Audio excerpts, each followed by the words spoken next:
Hello friends, welcome to my channel. இன்றைக்கி நம்ம வீடியோவில் கடையில் விற்கிற மாவு வச்சு சூப்பரான கொழுக்கட்டை எப்படி செய்யணும்னு பார்க்கலாம்.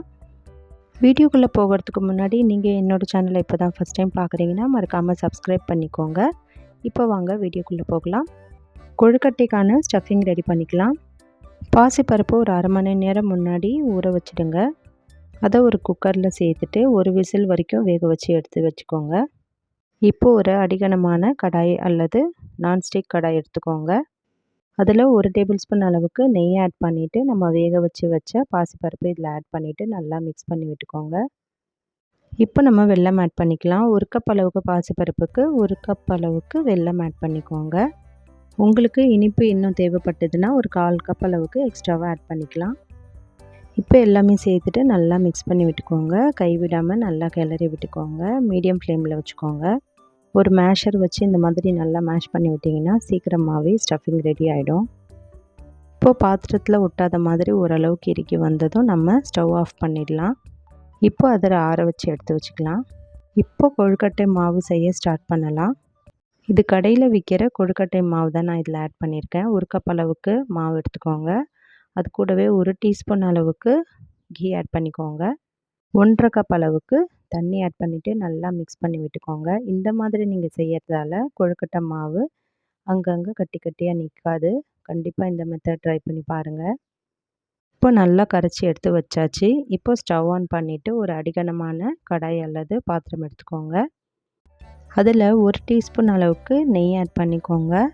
அதில் நம்ம கரைச்சி வச்ச மாவு ஆட் பண்ணிவிட்டு நல்லா மிக்ஸ் பண்ணிக்கோங்க. கைவிடாமல் கிளறி விட்டுக்கோங்க.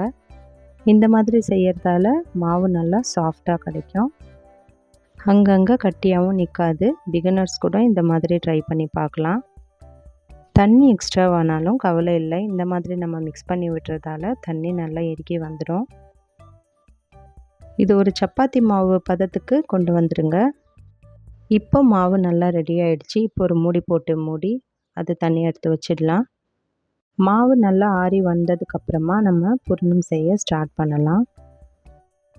நமக்கு எந்த மாதிரி ஷேப் வேணுமோ அப்படி செஞ்சு எடுத்துக்கலாம். பாருங்கள் மாவு எவ்வளோ சாஃப்டாக இருக்குன்னு உங்களுக்கு பார்க்கும்போதே தெரியுது இல்லையா?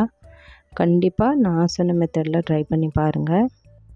நான் இன்றைக்கி ஒரு 2-3 ஷேப்பில் செஞ்சுருக்கேன். உங்களுக்கு எந்த மாதிரி மெத்தட் பிடிச்சிருக்கோ நீங்கள் செஞ்சுக்கோங்க. நம்ம ரெடி பண்ணி வச்ச ஸ்டஃபிங் இதில் வச்சுட்டு க்ளோஸ் பண்ணி விட்டுடலாம்.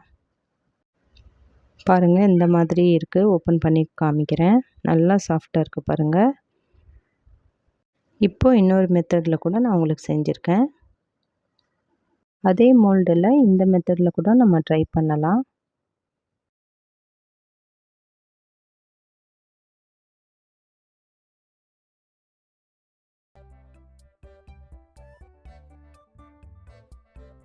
இப்போ நம்ம கொழுக்கட்டை செஞ்சாச்சு.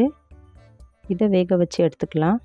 ஒரு கடாய் அல்லது இட்லி பேன் எடுத்துக்கோங்க. அதில் இந்த மாதிரி ஒரு ஸ்டாண்டு வச்சுட்டு நம்ம ரெடி பண்ணி வச்ச கொழுக்கட்டை இதில் வச்சுட்டு ஒரு 5 to 7 மினிட்ஸ் வரைக்கும் பாயில் பண்ணி எடுத்தால் போதும். நம்மளோட சூப்பர் சாஃப்டான கொழுக்கட்டை ரெடி ஆகிடும். நீங்களும் இதே மெத்தடில் ட்ரை பண்ணி பார்த்துட்டு உங்களுக்கு எப்படி வந்ததுன்னு என் கூட ஷேர் பண்ணிக்கோங்க. இந்த வீடியோ உங்களுக்கு பிடிச்சிருந்தா மறக்காமல் ஒரு லைக் பண்ணிவிட்டு சப்ஸ்கிரைப் பண்ணிக்கோங்க. உங்களோட ஃப்ரெண்ட்ஸ் அண்ட் ஃபேமிலி கூட ஷேர் பண்ணிக்கோங்க. தேங்க்யூ.